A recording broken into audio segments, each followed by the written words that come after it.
Welcome, Pewter Report readers, viewers, and listeners, to a brand new edition of the Pewter Report podcast, energized by Celsius, the official energy drink of PewterReport.com. It is a Thursday edition of the show.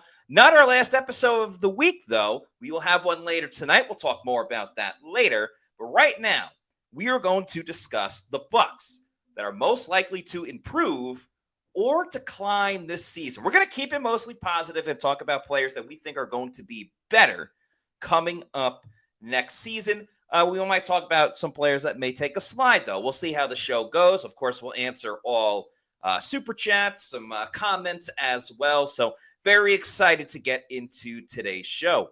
I'm your host, Matt Matera, joined with me, my fellow colleague of PewterReport.com and co-host of this podcast, Adam Slavon. Adam, how we doing? What's going on? Matt, we're doing great. Excited to be on talking with you and all the Pewter people out there. It's been a little bit, but I think today's going to be a fun show because, like you mentioned, we're going to be steering more positive, but I don't think it's just to, make fans happy. I think with such a young Bucs team, there are a lot of players on the come up as opposed to the come down and declining play. Absolutely. I agree with that. And what's cool about this roster is a couple of years ago, they were one of the oldest teams in the league. While the Bucs still do have very much established veterans on this squad, they were one of the youngest teams this season, and they got big-time contributions from rookies and second-year players. So we'll definitely talk about some of those guys. But when you do have a young group, you do have players on the come-up. You do have players that are ready to get into their prime without question. And another fun thing about this team specifically is they want to keep going back to the playoffs, and they have a pretty good route of doing so, playing in the NFC South. Yep. And what I like is they were able to navigate these waters of being a team in a little bit of a transition, but still obviously making the postseason, having young players, but staying competitive, right? Like the Saints, and I know they just hired Kellen Moore. They've done the opposite, if you want to talk about that, we can. The Saints, very much aging, and I don't know if Kellen Moore is going to be able to save them. The Falcons, while younger at certain spots, quarterback now with Michael Penix and Bijan Robinson, they also funded a lot of money into older players. Obviously, Kirk Cousins, Matthew Judon, who's now a free agent this year, but they have their own issues with the salary cap. And again, they were competitive, but not competitive enough to make the postseason. And now you're kind of starting over with the rookie quarterback who had very little experience last year. And the Panthers, while trying to get young, didn't have a lot of draft picks last season, and that showed. And while Dave Canales is a super positive guy, the talent just wasn't there. So the Bucs did the best job of finding not just young players, but like talented young players that put them over the top. So that's why for this upcoming season and even future seasons, I think the Bucs are just going to be able to outlast everybody in their division based on Jason Light, who it's his birthday today. So very happy birthday to Jason. Happy birthday, Jason. And just based on, the whole front office and the talent that they've been able to find. Yeah, that's a great point, Matt. And you kind of look at the way that the Eagles constructed their roster. They just won the Super Bowl, but you go back to I think it was 2017 or 2018 when they won the Super Bowl. I forget. It was the year Carson Wentz got injured, Nick Foles came in. But the way that they were able to transition from that iteration to a team and then won another Super Bowl with a completely different set of players. The Bucs have done a similar thing over the past couple of seasons. They had the league's oldest team. If we were having this conversation in 2021, 2022, we would have had a lot more players on the decline than improving side. And so I think, with today's discussion, it's going to be focused on the window's open. There's a young roster with a lot of core players. How are they going to continue to improve, be high-end starters? And then all the Bucs really have to do is just find a couple pieces like they did in 2019, 2020, and just kind of make it a finished product. But right now, the foundation is very solid. Very well said, no doubt about it. Before we get into the topic, I want to get your opinion on this because it's been discussed on the Pewter Report podcast a little bit. But when we have different people on, and you're obviously on every week, but when we have other people on, I want to get everyone's opinion about this. You did just mention the Super Bowl window being open. Should the Bucs go all in this year? Obviously, we talked about Myles Garrett, but there's also a big reason why Myles Garrett may not get traded this year by the Browns, and it's more of a financial thing in Cleveland more than anything else to deal with the Bucs or other teams that might be interested. But, there's the Trey Hendricksons, there's Khalil Mack in free agency. There are other players at other positions that maybe the Bucs are interested in. We know Jason Light, again, the birthday boy, loves his draft picks. But he does. Given the roster, players we're going to talk about on today's show, should this year, 2025, should the Bucs put all their chips into the middle and say, we're going all in? Or should they kind of stay the course, see how they can get better, and maybe they win the Super Bowl in 2025, but then make 2026 the time to, go buck wild, pun intended? That's a great question. And I think when you look at the Bucs in the previous 3 seasons, 8-9, 9-8, 10-7, you're on the trajectory going up. And right now, the roster, even if they add Trey Hendrickson, Max Crosby, Khalil Mack, whoever they get as an edge rusher, I still think they need more pieces on defense. So I say go all in on improving the defense, no matter what it costs, really. I mean, trade your first round pick, go get an established star edge rusher. I know Yaya Diaby, he wants to be that star, but there needs to be another one. But more than that, I think they need to go out there in free agency, get another cornerback, somebody to make takeaways in the secondary. Because when the Bucs are winning Super Bowls, it's because of their defense making big plays in big moments. 2002, they had 31 interceptions. 2020, you saw Antoine Winfield Jr. as a rookie get an interception, toss up the peace sign to Tyreek Hill. He was a vital part of that. And so I think they should lean more chips in, especially with Baker Mayfield. He's been in Tampa Bay for a couple of years now. He's comfortable. He's shown, we've had this discussion before, he's nearing a top 5 quarterback. They have a top 5 offense. To support that, I think you have to go all in, push those chips in a little bit more than in previous years. I agree it should be done this season, and I'm also in agreement that it should be completely on the defensive side. I'm honestly fine if the Bucs just, all they do is try to improve their defense, and pretty much all they do on the offensive side is just re-sign Chris Godwin. Because last year it was a lot of taking care of the offense. Baker Mayfield, Mike Evans, they certainly made their moves on the defensive side as well, with the likes of re-signing Levante David and Jordan Whitehead, which didn't totally work out, but nonetheless, they tried to make moves. But this year, I think it's got to be all in on the defensive side specifically. By the way, shout out to those watching the show right now. Tom says, go Bucs, and yippee. I'm first. Yes, you were the first commenter on today's show. By the way, if you guys have certain players in mind for who's going to improve or decline, feel free to put it in the chat. Maybe we'll get to a couple. We obviously have our own suggestions as well, but we try to be as interactive as we possibly can. JBCD says, hey guys, Jamaica, Queens, New York City. Very cool to see that. Tom Bucs fan says Kirk Cousins, $65 million hit, $25 million plus $40 million, but they are thinking they are swallowing it whole to have money next year. I mean, I don't know. We'll see with Kirk Cousins. Do you want to have the world's most expensive backup quarterback? I guess if something happens to Michael Penix, nobody's going to trade for Kirk Cousins, so you'd be out of your mind. No. But at the same time, it's going to kill their salary cap. So Denver did a similar thing. They cut Russell Wilson.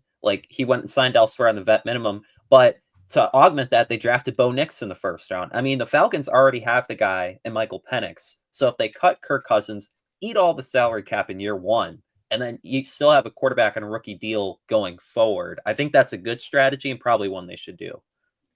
That's a great point, Adam. No doubt about it. There is a model of getting out of the mud, if you will. And the Broncos did it. They beat the Bucs. They were able to, of course, reach the postseason, and for the first quarter, they had a lead against the Bills in that playoff game, and then obviously, the Bills came roaring back. By the way, I want to get to this comment, and we'll segue this to our topic for today. Keita Villain says, I think Zion will improve and Bucky. So Zion was the first person I want to talk about, and we do have Zion on this list. Bucky, we tried not to go too rookie heavy. We will talk about some rookies, but we don't want to go too rookie heavy because it's kind of easy to just be like, oh, yeah, their second year in the NFL, way more experience. Bucky's going to be a starter. So we Right. know Bucky is going to improve. He's going to be great, but that's a little like too on the nose, obvious. We love Bucky. We obviously spoke a lot about him on yesterday's show. So, yeah, Bucky will definitely improve. But right now, Zion McCollum. I think this is a really important year for Zion. He is going into his fourth season with the Tampa Bay Already. Buccaneers. Yeah. It'll be his second year. So this is a contract year for Zion McCollum. And I think we forget that something needs to be done to keep Zion in town. It's kind of crazy to think, right? Because it all happened so fast. And I remember before last season talking about that. I thought Zion was going to take the biggest jump this upcoming season in 2025. And He did. I for the remember. first half of 2024, I was certainly wrong about that because he was immediately making jumps. Of course, the interception that he had against the Lions was big time in week 2. And while his play kind of tailed off a little bit in the second half, there's no doubt that Zion McCollum is the best corner on this team. So how much more of a step can he take? I think a big time step. I mean, the interceptions are still needing to be found a little bit more. Remember, he was a turnover machine when he was playing college football. He had 15 interceptions in his college career. So Yeah. it's certainly capable for him. However, it needs to be shown. And I think last year being the full-time starter, I know he played a lot in his second year, but now he's been through a full 17-game season. He played a majority of it. He's dealt with the bumps and bruises and things of that nature. I'm curious how big of a step he can take next year. And even more so, depending on what's on the other side at corner for the Bucs, will the Bucs remain stationary in their idea of corner being like, we're just going to keep one guy on one side, the other guy on the other side, and we're not going to travel? Because I think Zion has earned the right to travel with the number one wide receivers. We saw it with Carlton Davis a little bit a couple of seasons ago. They don't really do it with Jamel Dean. We'll talk about Jamel Dean a little bit later on the show. But I want to see Zion, one, get more interceptions, but two, travel with the top wide receiver of other teams. And maybe that's a nice adjustment that Todd Bowles can make this year. Yeah, I agree with that point. I definitely want to see Zion do it, not just to get him more reps and hopefully he improves to be a shutdown corner, but he has all the tools, all the traits to really keep up with any type of wide receiver that's thrown at him, whether it's a guy like Tyreek Hill who's a burner or it's a big physical guy like A.J. Brown or DK Metcalf. I mean, Zion McCollum, I think he can really hang with anyone. And you mentioned him. I'm glad this conversation started with him because he's improved every season. He went from being a part-time player as a rookie, a semi-starter in year 2, a full-time starter in year 3. I mean, the arrow just keeps going up. And when I look at him and going back when he was a rookie, he's a completely different player. He was a very sure tackler this past year. You mentioned like the first half of the season, he was a shutdown corner. He was like the top-rated corner the first half of the season. And what I want to see and what I think is in him is doing that over a full year. And I think if he does that, he can get 5 interceptions. He showed that I think he had like 17 passes defended. He's around the ball. He's tall enough. I mean, he just needs to come down with it. And I think year 4, it's going to be huge for him. But I think he's definitely going to improve, really show that he's a CB1 in this league. I feel like there has got to be a little extra motivation as well, because on the one hand, he did defeat his twin brother in the postseason last year, but this year, his brother won a Super Bowl. His brother is going to have a championship ring. So that's got to be very much on the mind of Zion McCollum. I believe he was in New Orleans as well, obviously supporting his brother as the Eagles were victorious. So definitely think Zion is due for a big season, probably his best season yet. And of course, then that puts the Bucs in an interesting spot. What do you do with him in the offseason? And I know that's way far ahead. The Bucs have to worry about this current offseason. But, I mean, Zion is your top corner. Jamel Dean could be on the move. You're going to have likely either a rookie corner or a new corner on this team. And, yeah, it could be a starting corner, but no one is more acclimated with the defense than Zion McCollum at the corner position besides Jamel Dean. So, I don't know. Should be very interesting when it comes to that for this upcoming season. Let's stay with the defensive back position. Let's move over to safety, though.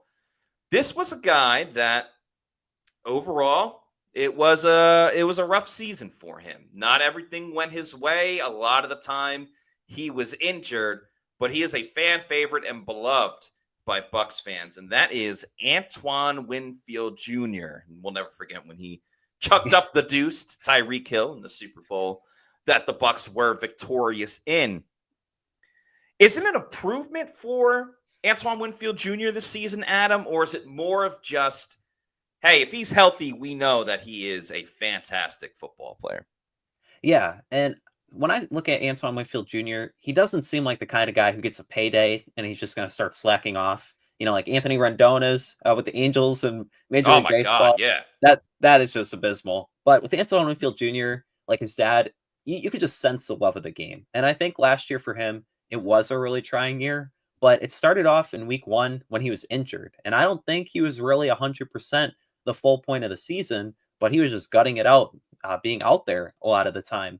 And so I don't think it's realistic to expect him being an all-pro like he was in 2023 when he's just making play after play.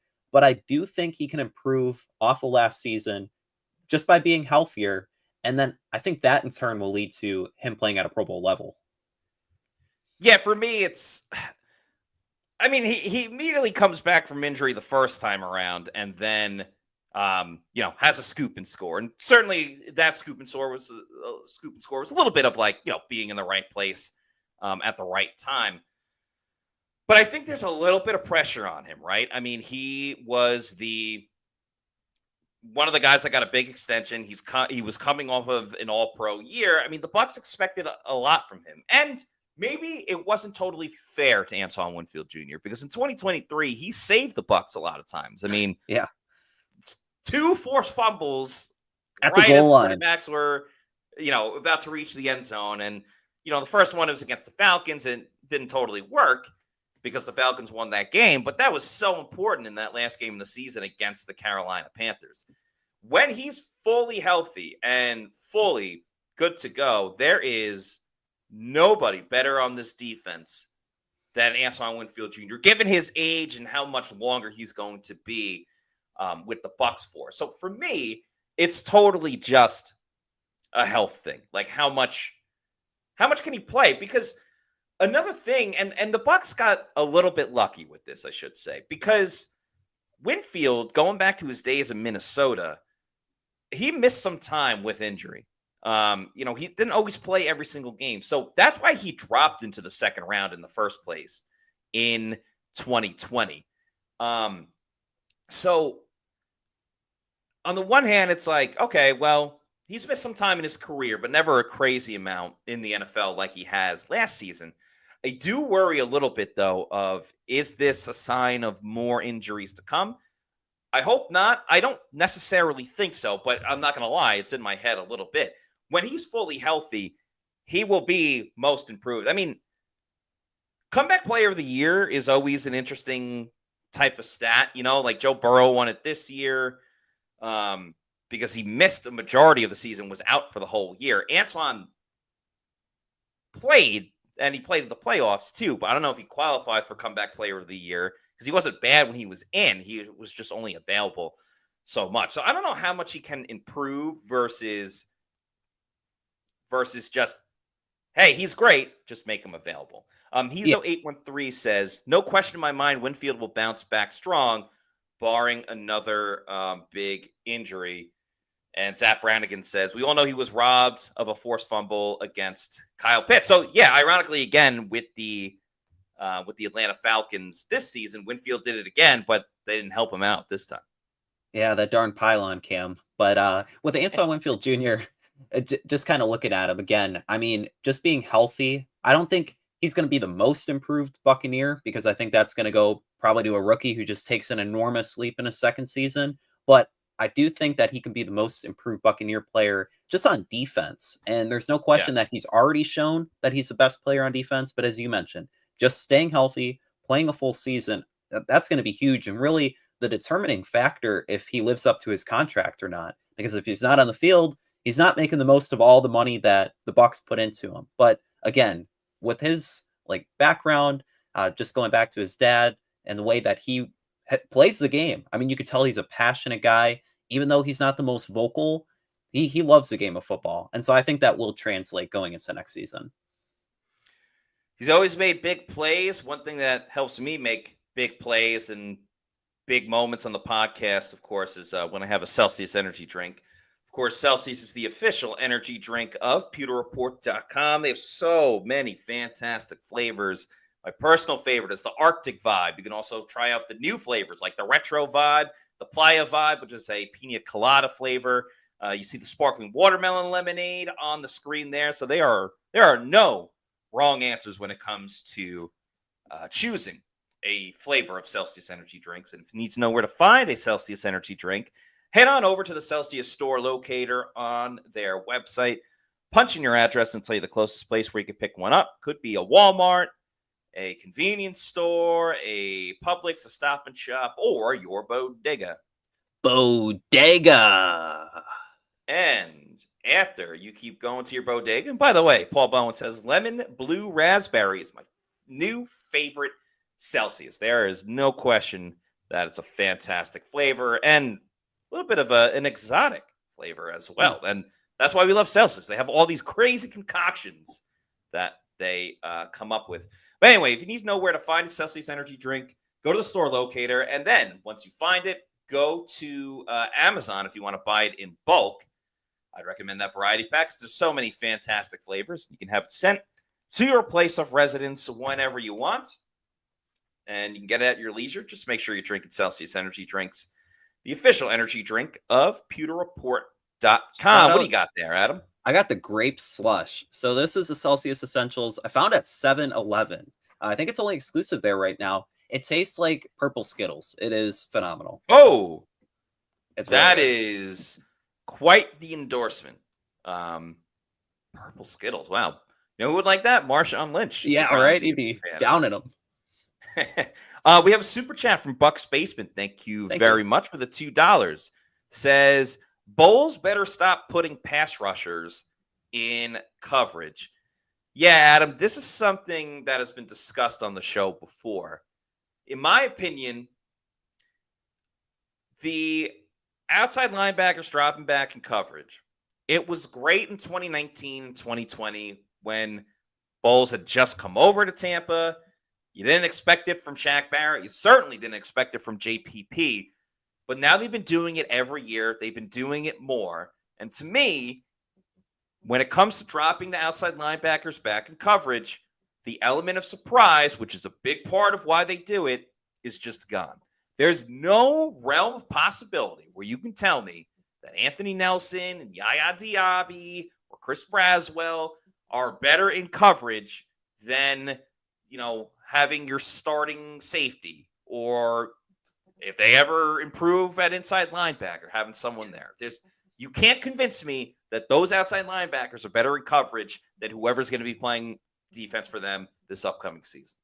Yeah, fully agree. And I think Todd Bowles really just needs to realize the player personnel that he has. I mean, in a 3-4 defense, your outside linebackers, they're going after the quarterback. If it was maybe a 4-3 and you have 2 defensive tackles, you're able to create enough pressure where you can drop your linebackers in coverage. That's not the case. And the outside linebackers that the team has or had, with a lot of them being free agents, those are guys that they're not really acclimated to dropping back in coverage. Like Shaq Barrett, you're going to drop a 32-year-old Shaq Barrett, 6'7" Anthony Nelson back in coverage. I mean, it just doesn't make a lot of sense. And you're creating mismatches when you don't have to. That's being too cute. Like, just send the guys after the quarterback. That's what they're paid to do. That's their best ability.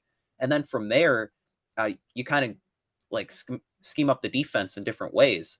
some of it, I think, does stem from just a weakness being up the middle of the field. Maybe he was trying to find different ways of doing so. So I think we can kind of talk about the inside linebacker position until your face turns blue. But adding another inside linebacker to will really do the defense some good and maybe get rid of that issue. Bucs Basement with the comment says, I truly hope they get a free agent stud pass rusher simply so that the pass rusher can teach all the youngsters his tricks and they all can just collectively ignore George Edwards' teachings. Rough. It wouldn't go down that way, but I appreciate the little bit of humor behind it, Bucs Basement. There's going to be a new edge rusher there this season. Because coming back right now on paper, the only people coming back is the Yaya Diaby, who we're going to talk about in just a second, and Chris Braswell. And yeah, there's Jose Ramirez and Marquise Watts, but I don't know if they're guaranteed to be on the roster next season. Anthony Nelson is a free agent. I wouldn't be surprised if he's back. JTS is not coming back. And I don't know about Shaq Barrett either. I know Shaq wants to come back. We love Shaq.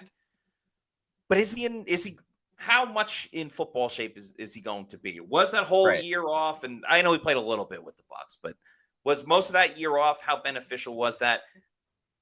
I'm fine with him back, but maybe like he's got to earn it in training camp. As much as we love Shaq, as much as he's an all-time Bucs great, and I'd advocate for him to be in the Bucs Ring of Honor as well eventually one day. But as far as this current team, they need a proven commodity right now to pair with Yaya Diaby. But I don't know how much George Edwards is going to be able to develop someone that they draft because it didn't really work with Chris Braswell. So why would it work with the next guy? I do want to add, though, to your point, Matt, George Edwards would be a fantastic hire for the Saints. Be the defensive coordinator. He's phenomenal, really. I mean, there's no other way you can look at it.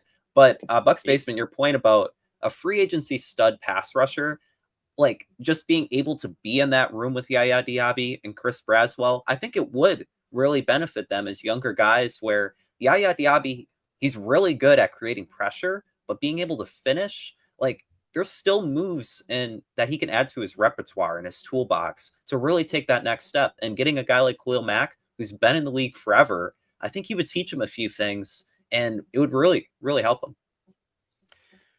Yaya could use a little bit of help.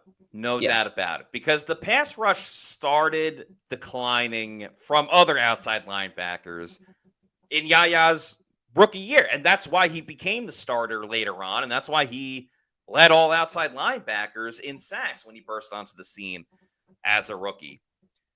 Last year, or this most recent season, which technically was last year, but did go into 2025, Yaya had his moments later on in the season. He had his moments in training camp as well. I mean, that dude was on fire with what he was doing. And I get it. It's training camp. Like, not all the blocking's the same. The offense isn't the same. All of that stuff. But I'm curious the first month of the season, how much that, ankle and everything was still bothering him. Because Yaya, man, when he's sometimes, and this happens with a lot of players, but sometimes you just get in that zone, the game slows down for you, and at times that can happen with Yaya, which is great. You want someone to be able to take over a game. And the tackles for loss were still there.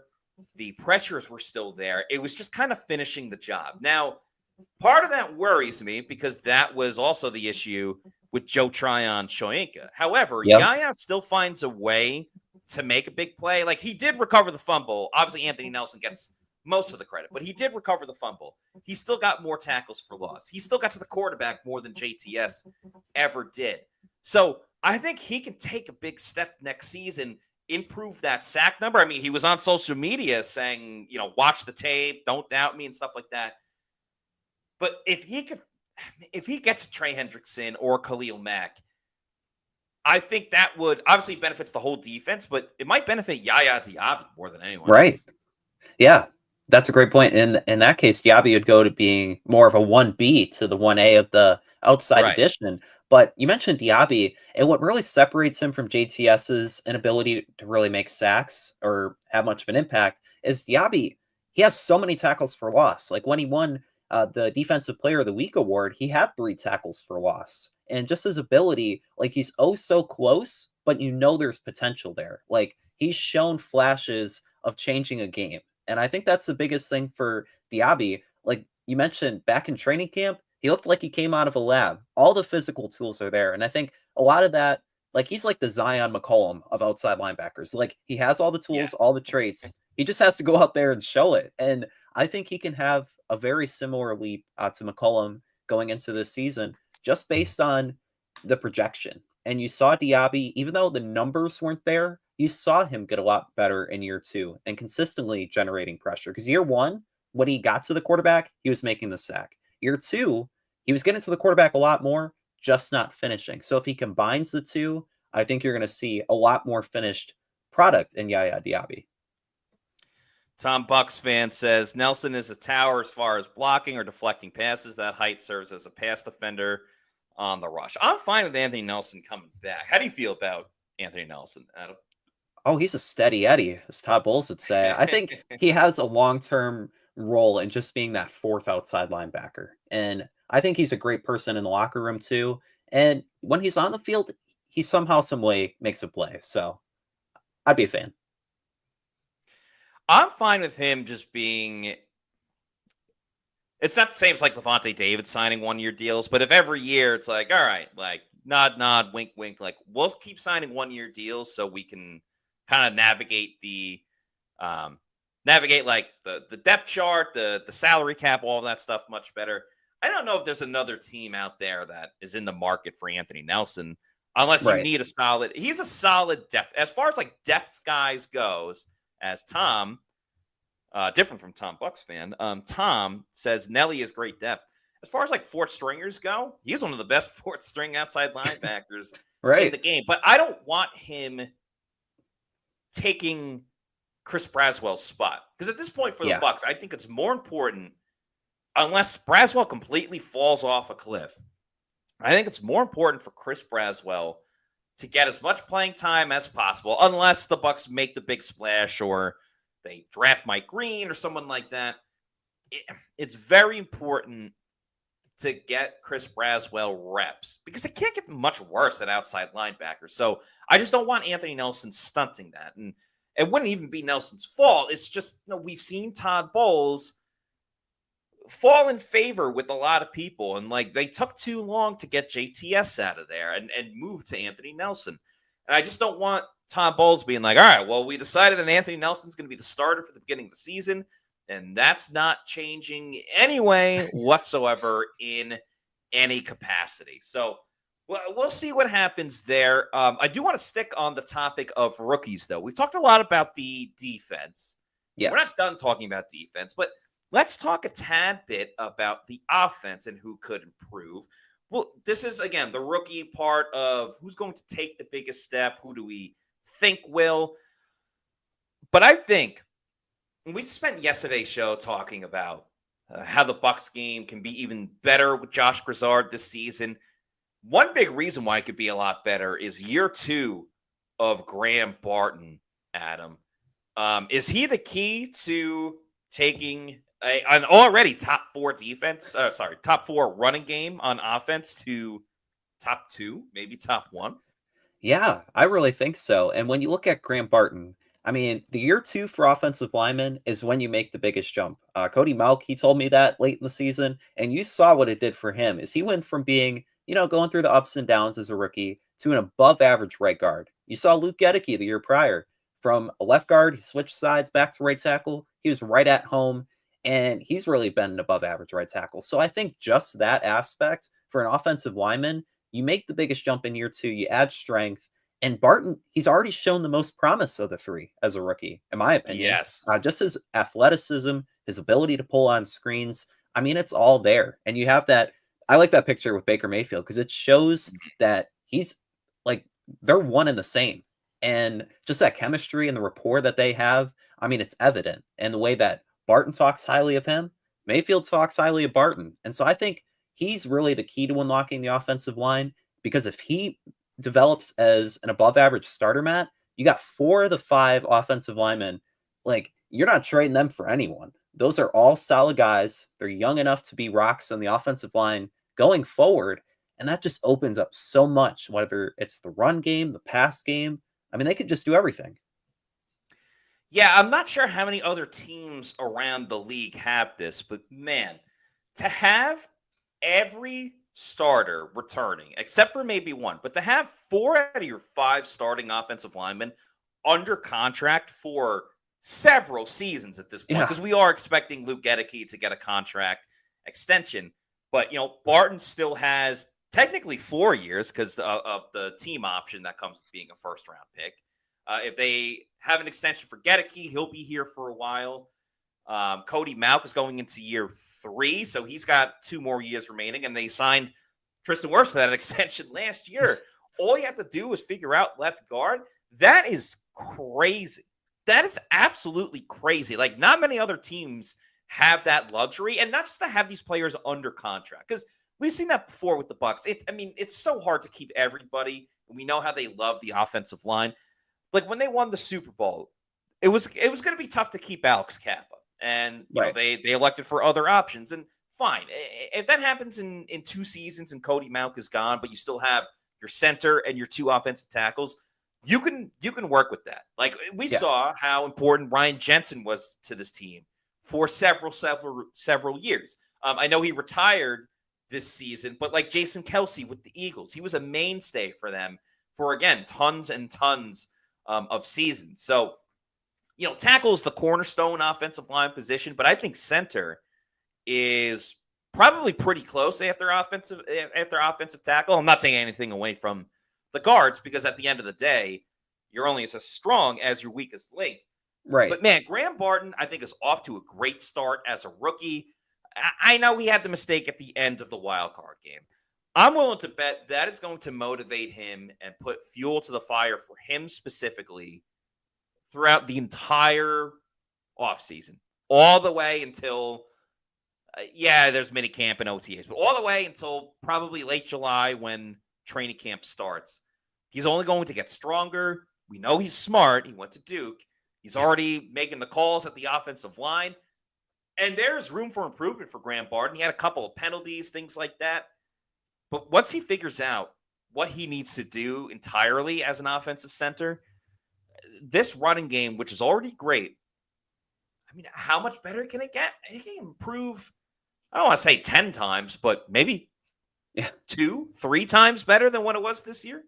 Yeah, I mean, when you look at Barton last year, like, for switching positions and being a left tackle to a center, I mean, he looked like a capable center out there. So you mentioned like just being a smart player. I mean, he's only going to increase the knowledge of the position, his responsibilities. I really think whether it's physically, whether it's mentally, whether it's just being comfortable as a center, he's going to improve next season. And I think that there's an argument that he could be next in line to be the most improved offensive player, like Cody Mauch was this past season. I mean, everything's there for him. Like, if you want to mold a center, I think you pick a guy like Graham Barton. Whether he's athletic, he's smart, he just has it all, and I think that he'll really improve. Yeah, he did not get on the all-pro team, all-rookie team this year. That went to Zach Frazier of the Pittsburgh Steelers, but that doesn't take anything away from what Graham Barton did his rookie season. Christopher Cole says Mekhi Becton, that is, at left guard would be epic. He was on the Eagles this year on a 1-year deal, so he is available. I don't know how much he's going to cost. So his career is kind of crazy. He started with the Jets. They had him at tackle. They moved him to the other side of tackle. Injuries were the biggest thing for Mekhi Becton. The Jets asked him to lose weight. He didn't. He bitched and moaned and cried about it. For some reason, that's the Jets' fault that they asked him to lose weight and he couldn't. Never worked out with the Jets. Again, injuries being a big part of it, which is, again, partially why they wanted him to lose weight. But anyway, they move him to guard. He signs with the Eagles. They move him to guard, and he had a great season, and now is a Super Bowl champion. I believe he won Stephen Che's Block of the Year, which shout out to our guy, Stephen. Nice award to have. Go check it out on social media. Pretty good award. I think it would be a cool fit for sure if Ben Bredesen isn't back. I mean, he's a gargantuan human being. Like having him at left guard. 365. Yeah, like Like it's absolutely unreal. Like massive. not many people can tower over Tristan Wirfs. So can you imagine Wirfs at left tackle and him at left guard?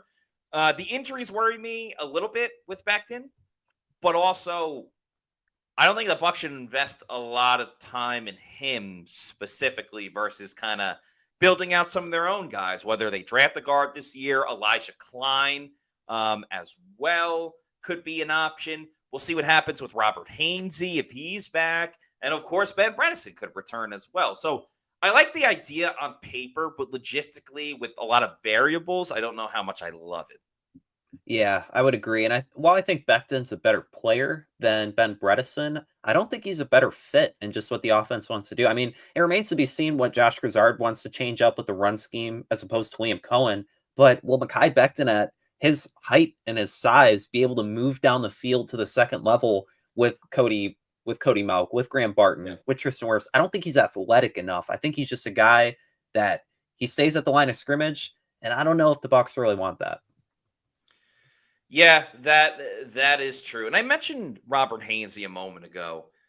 He's been very important to this team. Now, he started 2 years in a row before Graham Barton got here.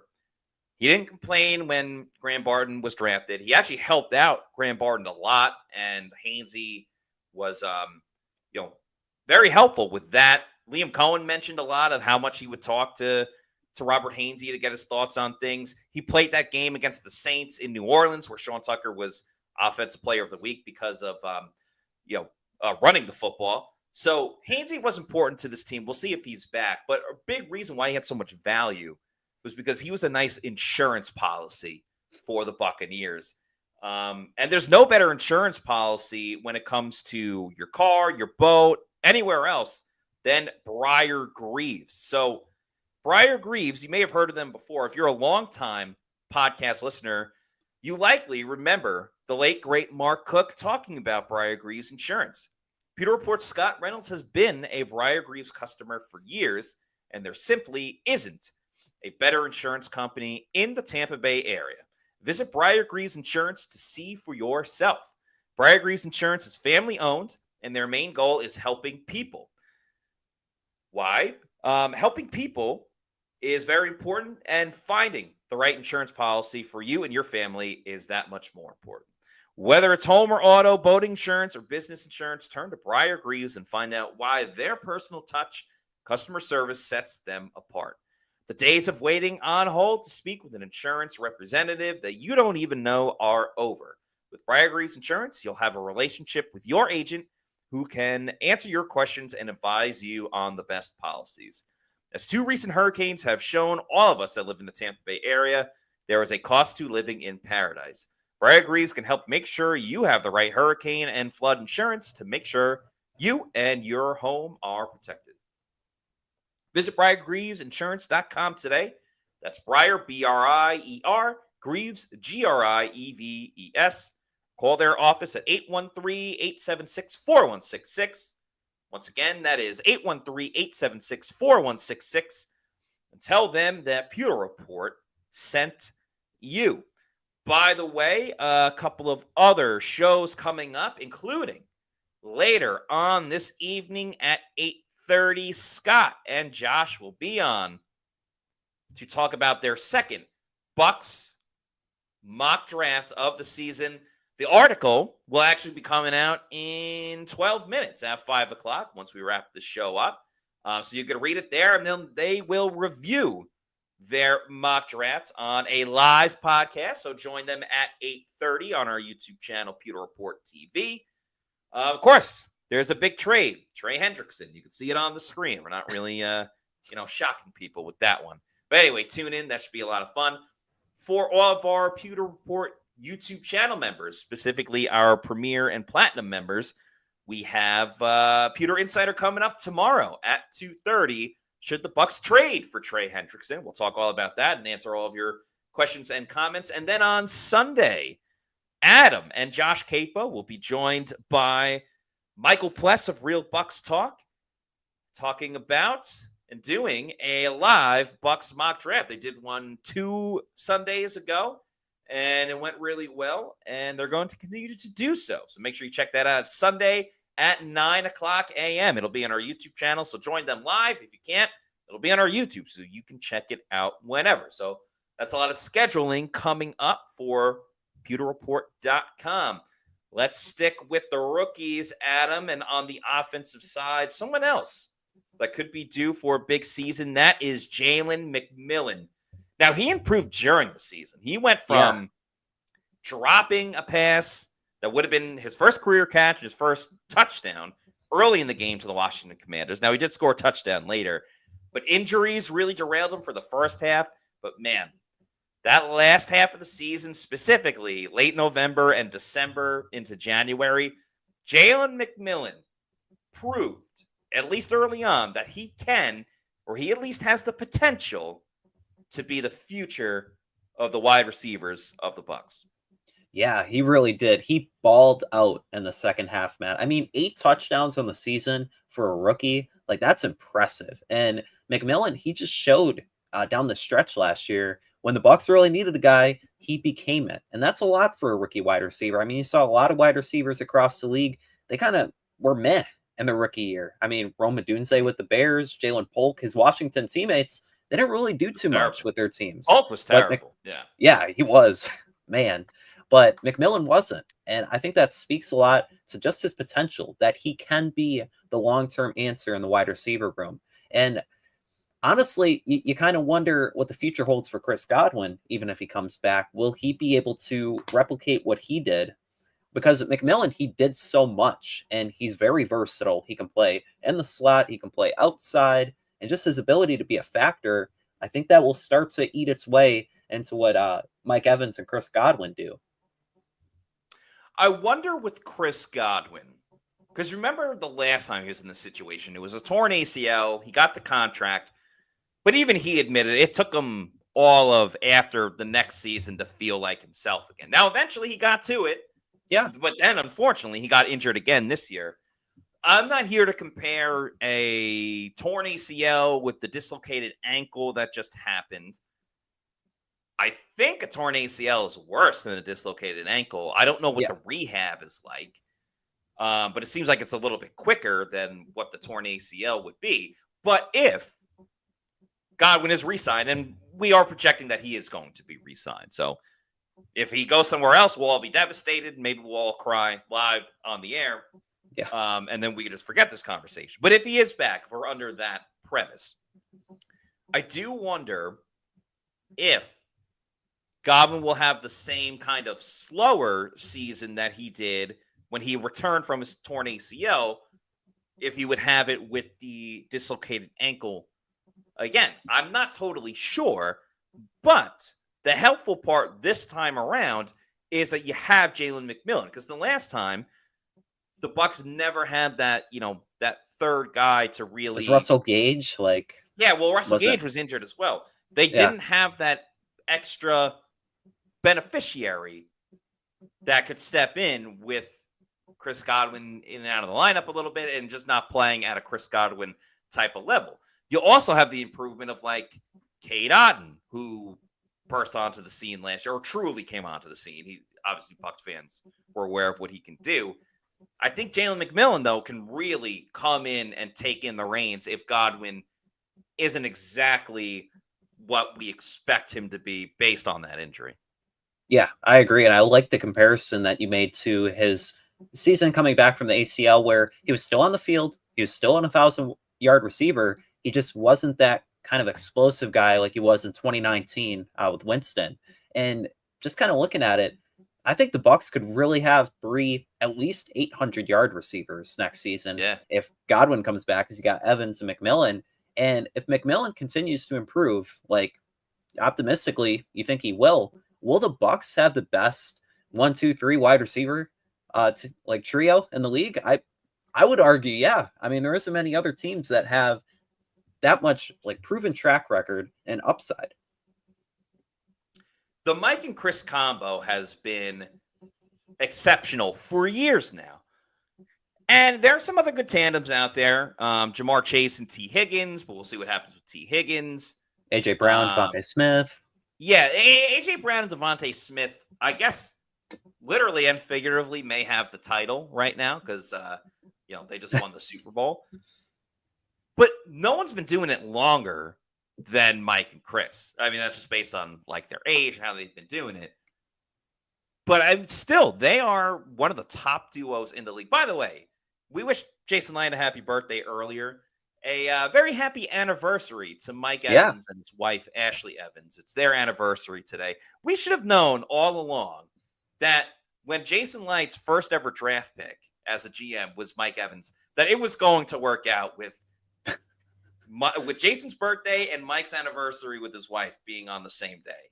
We should have known right then and there that Mike was going to have a Hall of Fame career and that Jason's first ever draft pick was going to be an absolute hit. So, again, happy birthday to Jason Light. Let's see. Where's Jason? We got pictures of Jason. Happy birthday to...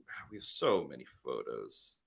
Anyway, happy birthday to Jason and happy anniversary to Mike Evans. We're very happy for all of you. Yes, happy birthday, Jason, and happy birthday to the GOAT, Mike Evans. We got one more player to talk about in terms of improvement. We'll bring it back to the defensive side. We mentioned him a little bit before, but Tyke Smith is on this list for me for one or two specific reasons. And it all has to do with what Tampa Bay decides with Jordan Whitehead at safety. Jordan Whitehead had a down year before his injuries. And, we all want him to have the best recovery, the speediest recovery, and to just overall be healthy from his car accident.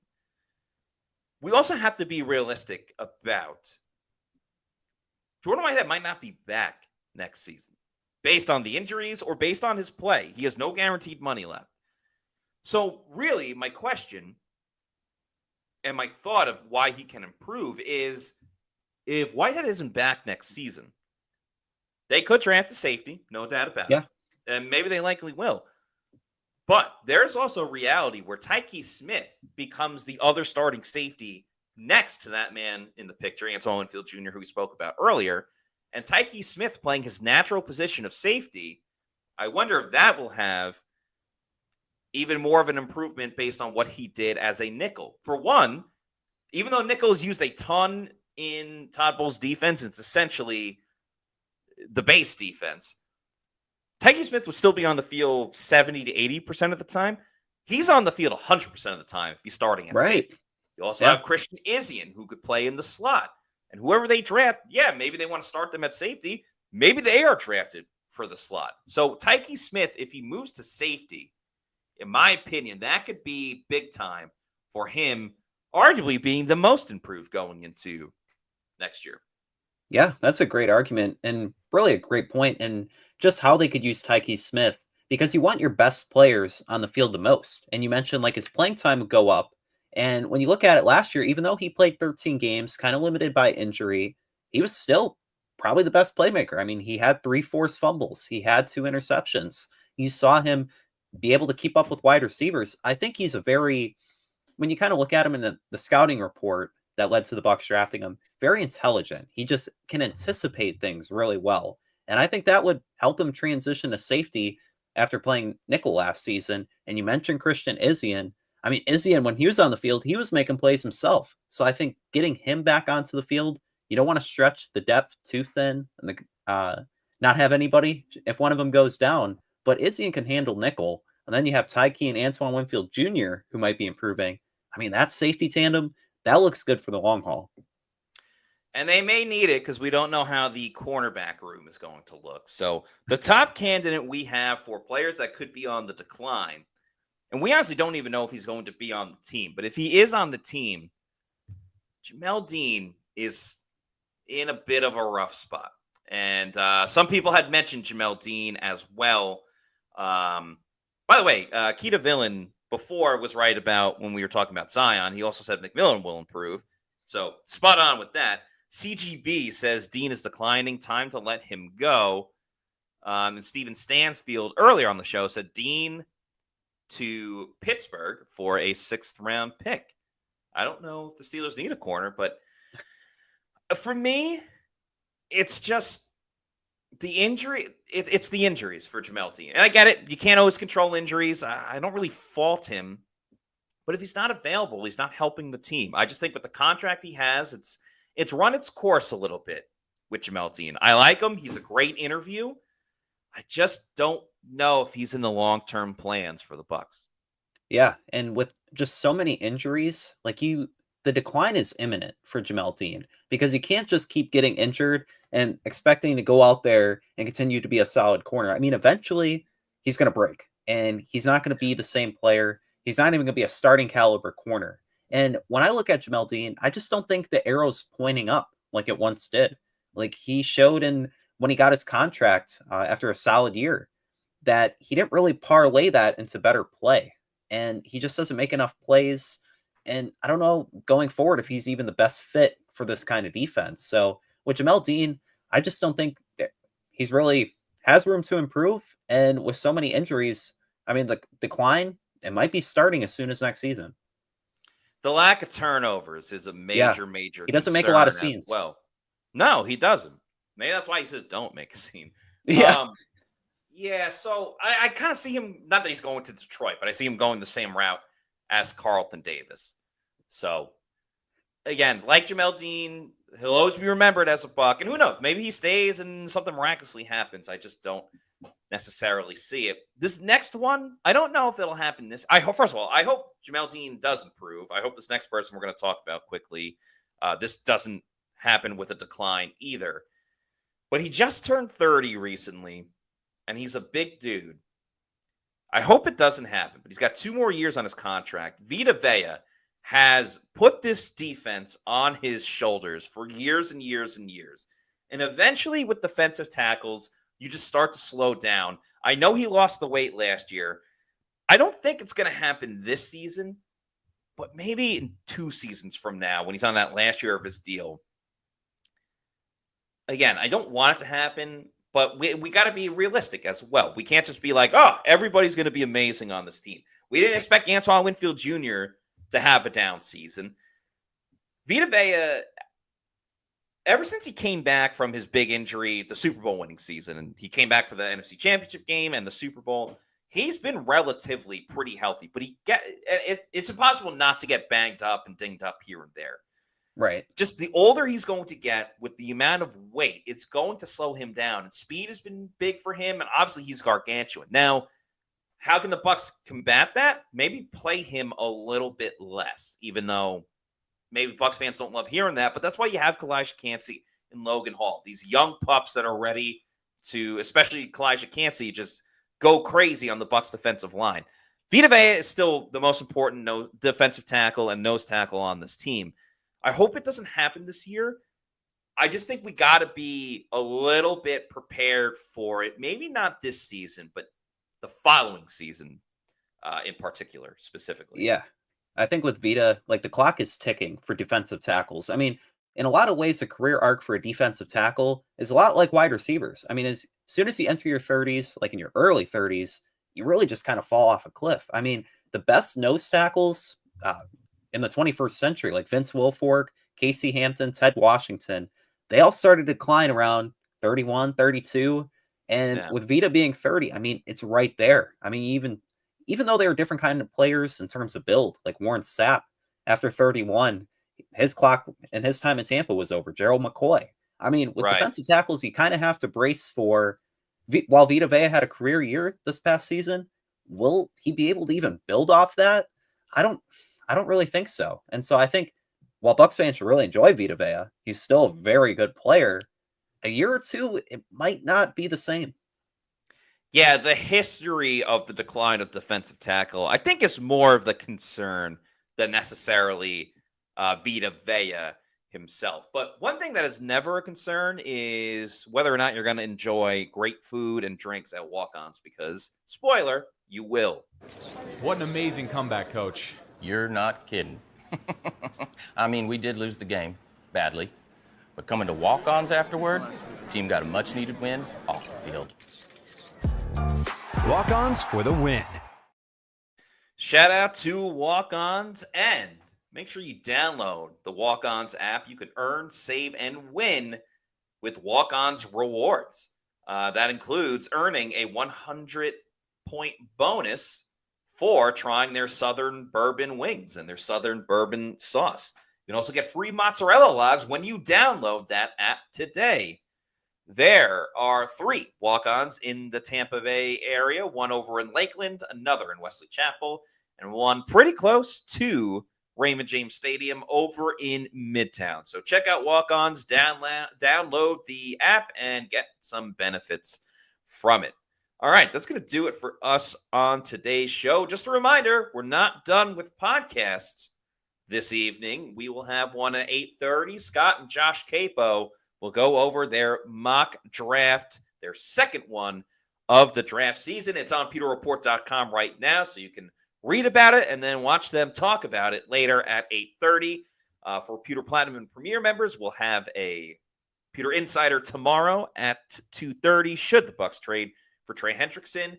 And a live Bucs mock draft show is coming up on Sunday at 9 a.m. with Josh and Adam and Real Bucs Talks Michael Pless. So still a lot of content coming up for everybody to watch. And also, in the meantime, if you're not already doing so, please follow us on all of our social media on X, Facebook, and Instagram. We are at Pewter Report, and our YouTube channel is Pewter Report TV. So please like and subscribe. Leave a comment below on this video. For Adam Slavon, I'm Matt Matera saying thanks everybody for watching, and we'll see you later for another edition of the Pewter Report podcast. Out.